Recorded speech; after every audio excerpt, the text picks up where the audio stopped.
Cordial saludo. Mi nombre es Sleider Oquendo y en este video desarrollaré el reto de la semana número 4. Específicamente abordaré la opción 2.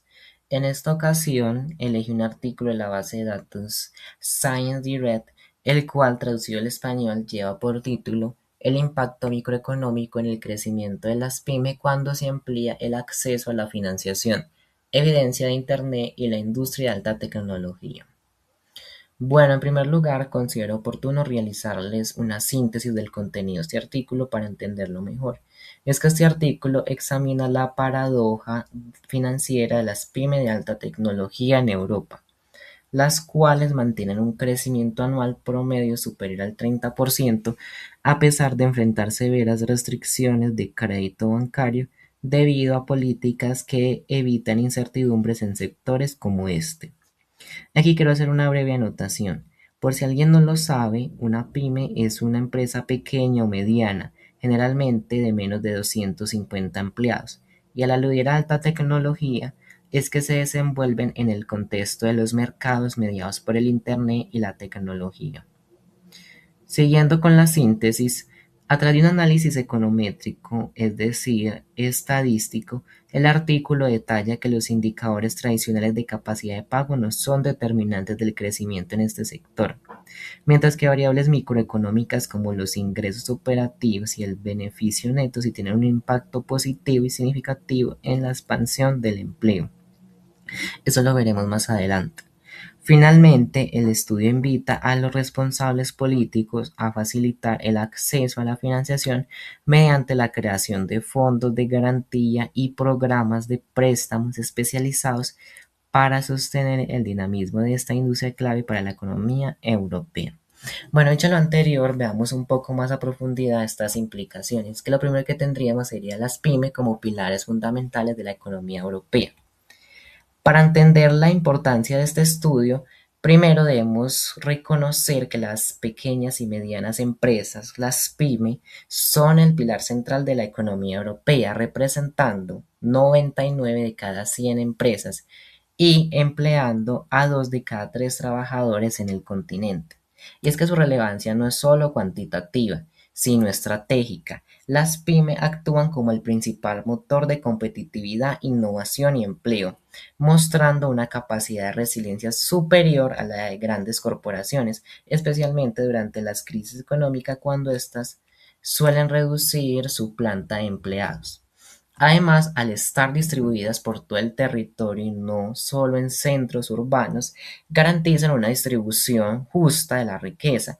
Esta base sólida nos permite comprender por qué cualquier obstáculo a su crecimiento tiene un impacto directo en el bienestar de toda la sociedad.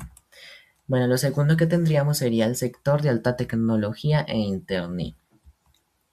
Ahora, dentro de la diversidad de características de las pymes, el sector de Internet y alta tecnología se destaca por un dinamismo sin precedentes, con un crecimiento anual promedio superior al 30% y empresas que en muchos casos duplican su tamaño año tras año. Estas firmas son las más flexibles y adaptables del mercado, utilizando el comercio electrónico, la investigación y desarrollo para rediseñar los parámetros industriales. Sin embargo, este crecimiento exponencial genera una presión constante.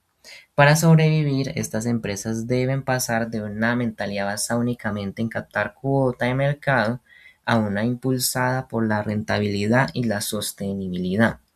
Esta velocidad de expansión es precisamente lo que hace que su relación con el sistema financiero pues sea tan compleja y a menudo conflictiva. Bueno, tercero serían los determinantes microeconómicos del crecimiento.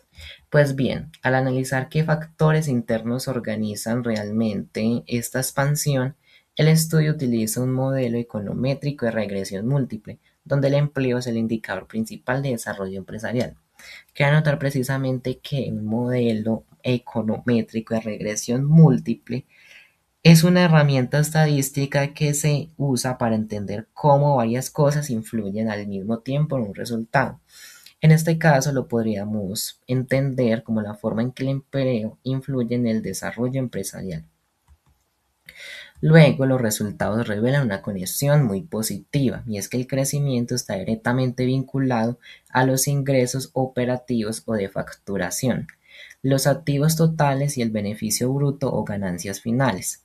En términos microeconómicos, es posible distinguir que esto significa que cuando una empresa tecnológica genera mayores ingresos totales y acumula recursos económicos, su capacidad de contratación aumenta de forma inmediata. De hecho, aquí el beneficio neto se destaca como un factor esencial, ya que la capacidad de generar utilidades está ligada a una tasa de crecimiento futura muy estimada. Por otra parte, me parece importante destacar que en un hallazgo relevante y contradictorio del estudio es que la apertura de empresas subsidiarias muestra una relación negativa con el número de empleados por unidad. Esto sugiere que las pymes tecnológicas logran ganancias de eficiencia mediante la operación autónoma, permitiéndoles funcionar con estructuras más productivas mientras se expanden. Recordemos aquí que las empresas subsidiarias serían como empresas más grandes que adoptan a unas más pequeñas, entonces las pymes funcionan mejor de manera autónoma. Bueno, lo cuarto que tendríamos sería la brecha financiera. A pesar de que las pymes crecen rápido, existe un gran problema. Los bancos y las empresas tecnológicas no se encuentran en sintonía. Pues tradicionalmente cuando pides un préstamo, el banco revisa tu estado financiero con pruebas para ver si puedes pagar tus deudas. A esto conceptualmente se le llama como los ratios de solvencia y liquidez, que son nada más y nada menos que indicadores de capacidad de pago. Sin embargo, el estudio descubrió algo sorprendente. En el mundo de la tecnología, estas pruebas de salud financiera nos sirven para predecir si una empresa tendrá éxito o no. Incluso resulta muy común que las empresas que más crecen tengan malas calificaciones en sus cuentas, simplemente porque reinvierten todo su dinero para expandir y contratar a más gente. El problema real es que los bancos son muy precavidos y utilizan métodos de evaluación antiguos que no encajan con los negocios modernos de Internet. Como los bancos a menudo no tienen expertos que entiendan cómo funciona un negocio digital, sienten desconfianza y prefieren decir que no al préstamo. Para compensar ese miedo, los bancos piden garantías físicas como edificios o maquinaria, algo que las empresas de tecnología que basan su valor en ideas y software normalmente no tienen. Esto crea pues una barrera invisible que frena a los emprendedores más innovadores, no porque su negocio sea precisamente malo, sino porque el sistema bancario no sabe cómo medir su potencia real. Lo quinto y último que tendríamos serían las recomendaciones de política económica. Para cerrar este ciclo, el estudio concluye que el crecimiento sostenible de Europa depende de una intervención clara de política económica que elimine estas barreras financieras. Se recomienda que los gobiernos faciliten el acceso al crédito mediante la creación de algo que llaman un Fondo de Garantía de Crédito Europeo, el cual reduciría la necesidad de avales físicos de los emprendedores tecnológicos, que rara vez poseen. Luego, también sería otras medidas clave incluirían programas de préstamo de bancos centrales con condiciones favorables y exenciones fiscales selectivas y apoyo en las tasas de interés para las pymes en sus primeros años de vida.